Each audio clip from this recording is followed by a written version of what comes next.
They just want to get their beliefs and then go to sleep and allow those beliefs to take care of everything. End quote. So with that right there, that is the power that the mainstream media has.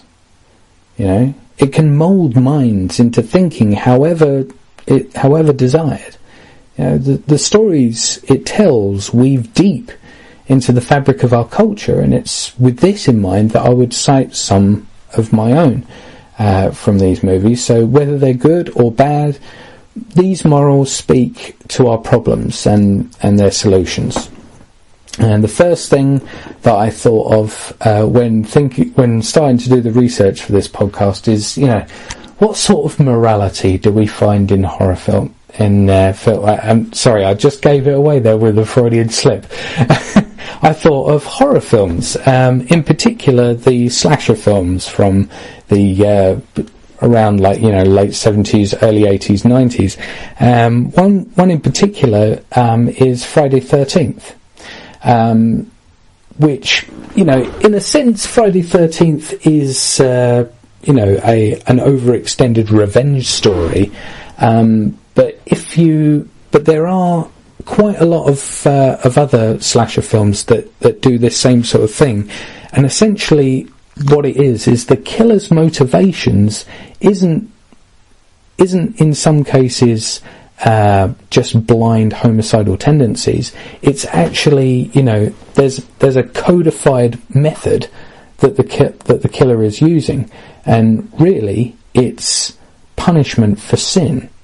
Because if you look at Friday 13th, it's all about punishment for premarital sex and drug use. Like in Halloween, arguably the godfather of modern slasher films. In the original script, I think Michael Myers wasn't actually referred to by name at all. He was just called, The Shape. I think this was just to imply that, you know, the point of his character was that he was not even a character. He was more like a force. And, and there's specific people that he kills. He doesn't just kill anyone. He kills specific people. And especially because there's one modern film that I can think of that was specifically involved with this, was the Christian motivations for murder. In the what's the name of the film? Yes, See No Evil. It stars, there's I think it's WWF or WWE, whatever. There's a wrestler known as Kane, and basically he plays the killer in that.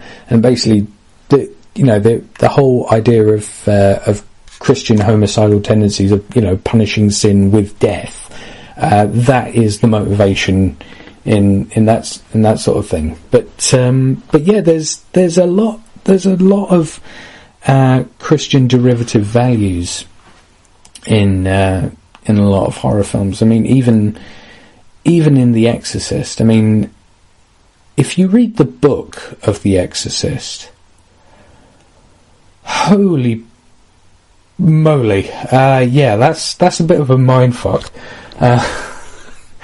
But anyway, there's also the idea that virginity is a power greater than an evil killer. You know, I mean, this can be summed up quite well by a quote from the 1996 film Scream. The Scream films are a series of slasher films that, you know, that they were an agent and victim of slasher film moral teachings. But the quote itself goes, quote, "There are certain rules that one must abide by in order to successfully survive a horror movie. Number 1, you can never have sex. Sex equals death. Number 2, you can never drink or do drugs. It's the sin factor. It's a sin.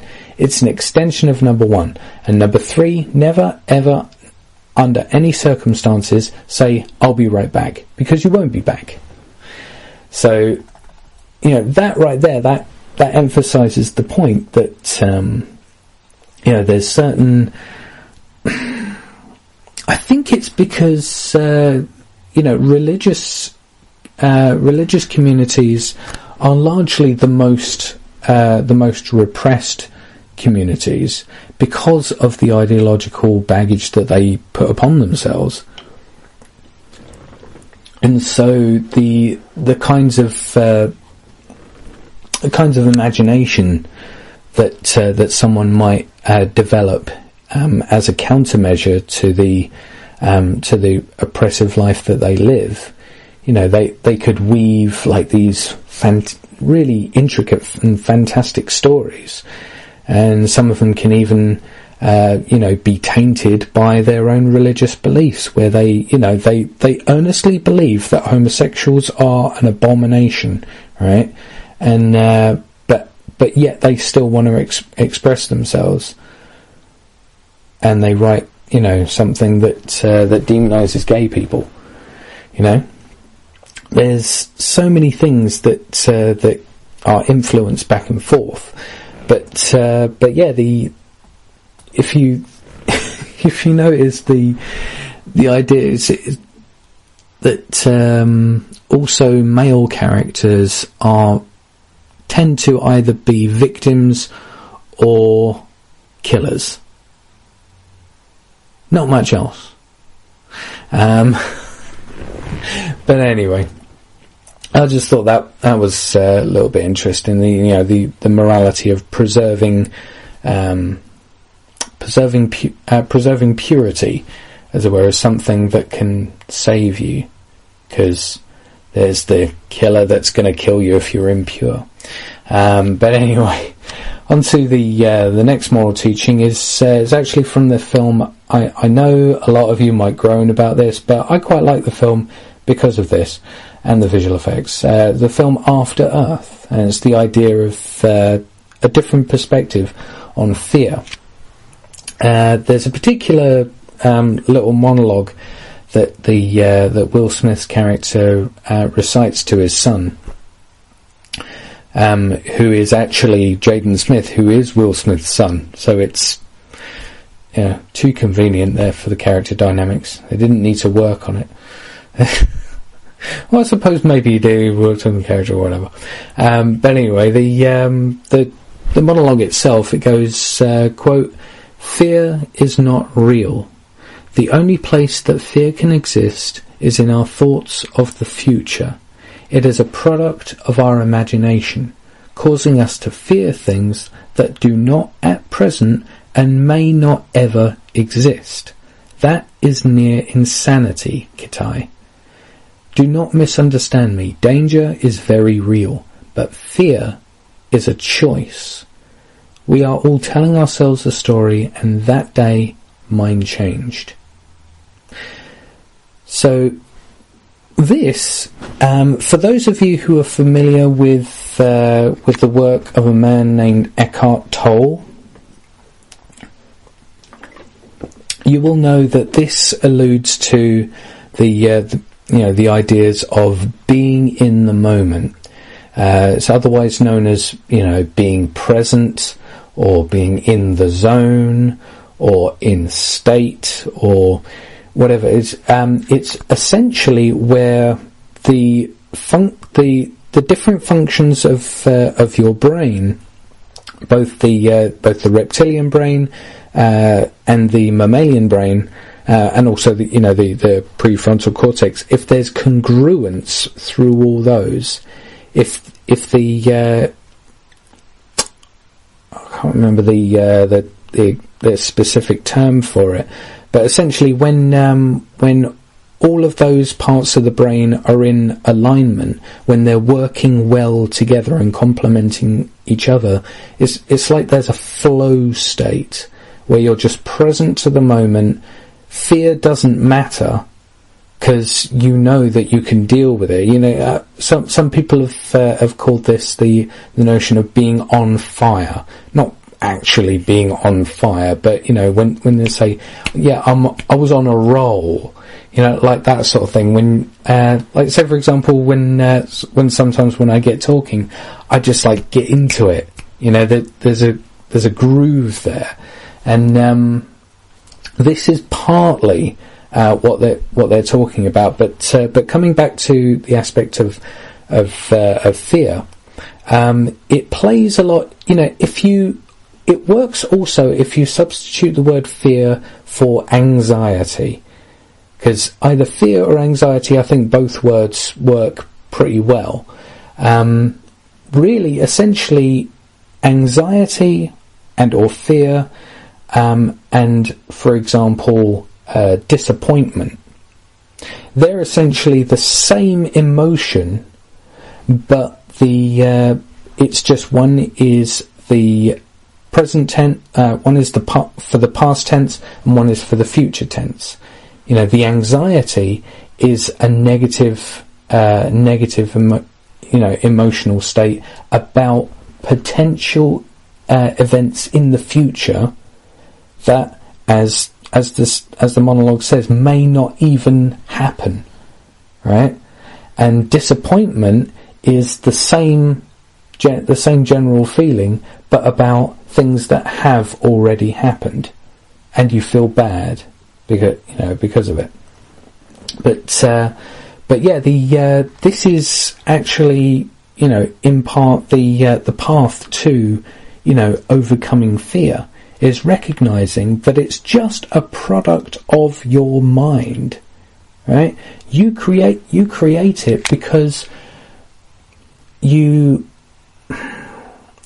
as human beings, we've developed the need to quickly assess threats and quickly, make a decision as to what to do, right? So we've had a good connection with the reptilian brain, which that dictates the fight or flight response.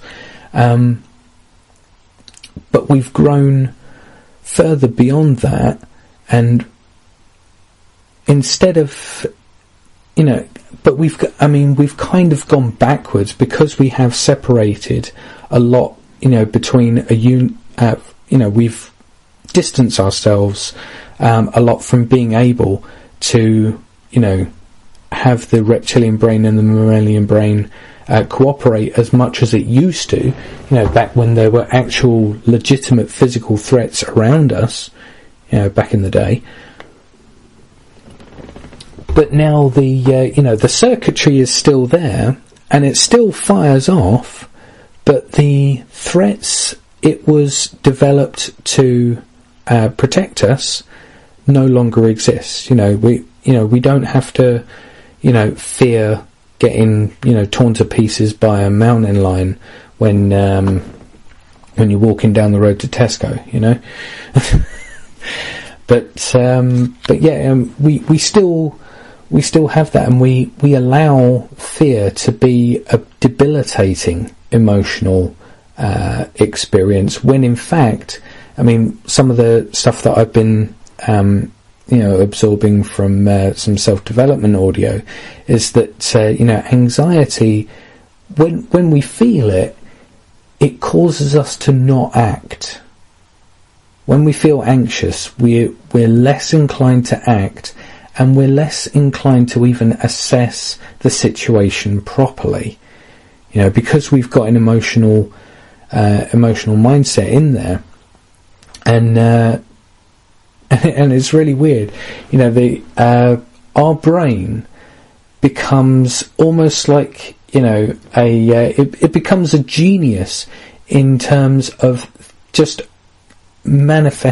generating excuses not to do something, so therefore we don't do it, when instead it should be coming up. Anxiety should be used as a sort of trigger to think, oh right, because the thing is, when we feel anxious, it's because we detect a threat to either our survival and or reproduction, right? That's basically what human beings respond to, is that which either negatively or positively affects our survival and or reproduction. And also, the maximizing of good feelings. Yeah, it's those three: survival, reproductions, good feelings. But fear, that we've allowed it to start to debilitate us. What evolutionary function is fear if not to just alert us to threats instead of disarming? Cause that's what we allow it to do nowadays. We allow fear to disarm us, when that is the last thing we need to be doing when we're in a situation that legitimately does cause us fear. It's a bit like the idea of in Jurassic Park where they say the T-Rex's eyesight is based on movement. Sorry, that can't be true. I don't think it's true. I don't know enough about Tyrannosaurus Rex optical biology, but one thing I know is that generally in the animal kingdom, when a animal that is considered that is prey, when it if it thinks that it's about to be attacked by a predator, what does it do? It freezes. So that's like that's like going to a farm to choose a sheep to eat, but the second you see one that you like, it vanishes. You look at another one, that vanishes. And you can't see any of them because they keep vanishing the second you look at them. That's imagine anything of value in your life that the second you look at it, it vanishes. That's what a T-Rex's life would be like if its vision was based on movement. But anyway, I have no idea why I brought that up, so I'm just going to go back to the fear thing. But yeah, we allow fear to disarm us when in fact it should actually cause us to spring into action. We should realise that the things we assume in our fearful states of mind, that the pictures that we create in our minds of what would actually manifest is coloured by what? Your past experience, right? Your frame of reference that you already have. Like, say for example, when I first started megaphoning, the very first time that I actually did it, I mean I've talked about this in my documentary, but the piddly little megaphone that I had, I paced up and down for like 5 minutes trying to pluck up the courage to put the megaphone to my mouth and start talking, and I was running through in my head, but what if I get arrested? What if someone comes up and punches me? And this is the kind of frame of reference that I had for what happens when a person goes into the middle of the high street with a megaphone and starts, entertaining people with information. I mean, it was an inaccurate frame of reference. Well, mostly inaccurate. I mean, police did come up to me. I've got plenty of videos on my YouTube channel that explore my police encounters. But my primary assumptions about what megaphoning would be like was nothing like what it is actually like. And in doing so, I extended my comfort zone, and this is something. This is where it also, comes into, the beneficial functioning of the mind of an activist. If we can find a way to bring congruence with, your different beliefs, holding cognitive dissonance in your mind, it is detrimental to brain functioning to always exist in dissonance, because the brain isn't being efficient that way. It's constantly having to do something that it shouldn't have to do. There should be consolidation and reconciliation of different ideologies in the brain. But anyway, But the idea of fear, though, it's something that can be overcome, and steps can be taken to overcome it by doing things all the time that sort of like, stretch you a little bit. Because essentially, imagine it as two circles, one larger than the other, and basically one circle is inside the larger circle, right? The small circle, that's basically your comfort zone, right? And then the larger circle, the area outside the small circle but still inside the large circle, that's basically some self-help people have called that the stretch zone, and that's the area. This is when you undertake actions that are outside of your comfort zone. They're things that you have got information on how to do, or maybe limited information, but aren't completely familiar with and thus comfortable with. But the more you venture out into that stretch zone, you start bringing those activities into your comfort zone by means of your comfort zone extending out to envelop those. And the more you do, the more you stretch out into your comfort zone, and your stretch zone goes out even further, if you can see what I mean. So, overcoming fear can unlock that in a lot of ways. And it's one thing that I've been, trying to come to terms with in terms of my activism. Like whenever I went to go megaphoning, before I was able to drive, I'd sit on the bus, and my stomach would be in knots. I'd be really nervous, on the bus ride down there. It took like 40 minutes on the bus to get there, and by the time I'm there, I'm just like, well, not that bad, but no, I mean, I've covered the idea of overcoming fear on one of my Adam's Musings shows. Yeah, that's one thing I haven't plugged in a while. It's one thing that I did for UK Collapse Radio, but I don't do the show anymore. But yeah, if you go to it's on talkshoe.com as well. It's called Adam's Musings. So I've done a show doing overcoming fear there, but I'm going to move on to other things now. Another film that has a good moral lesson is, of course, The People versus Larry Flint. Yeah, love that film. Edward Norton, Woody Harrelson, can't ask for a better combination.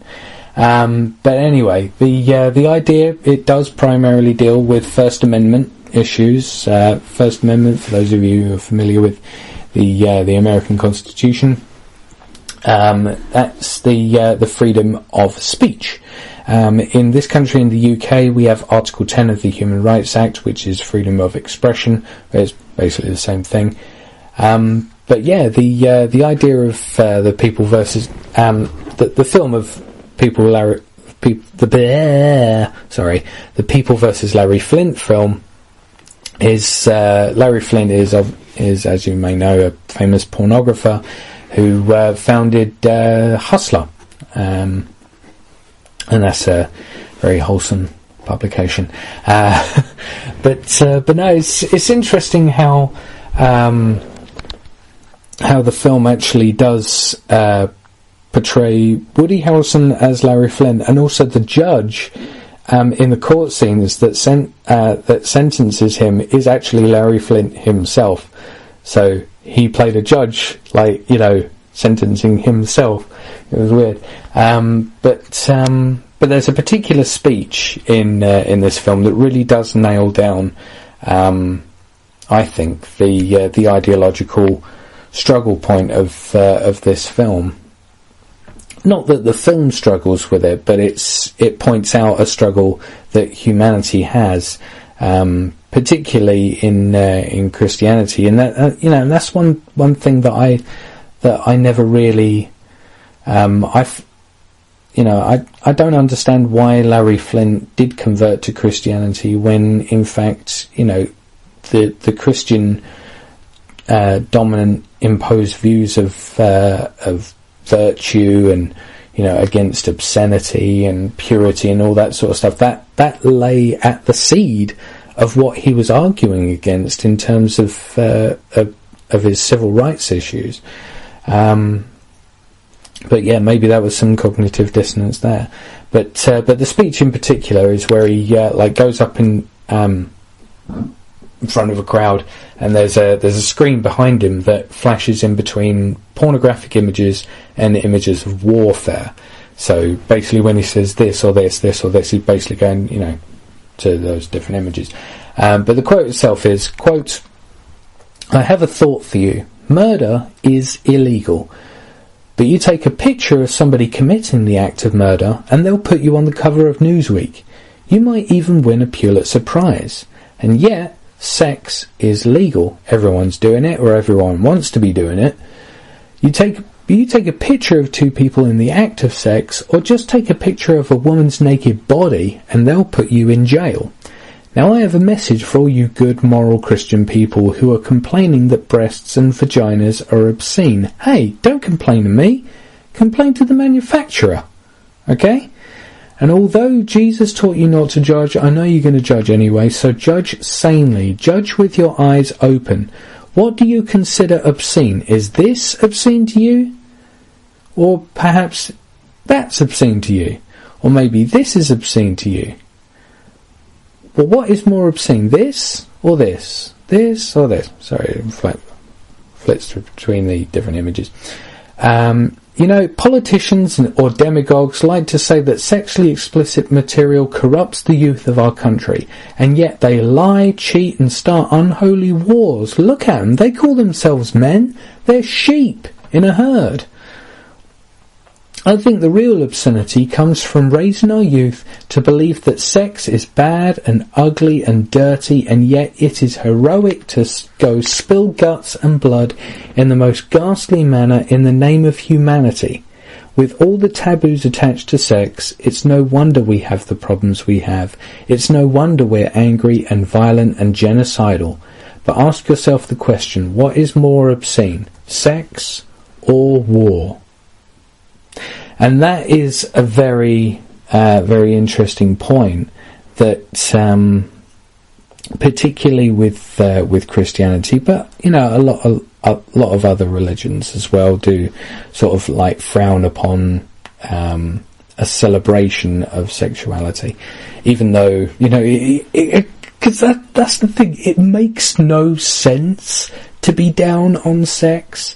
Especially if sex is the primary and natural mode of reproduction of the species.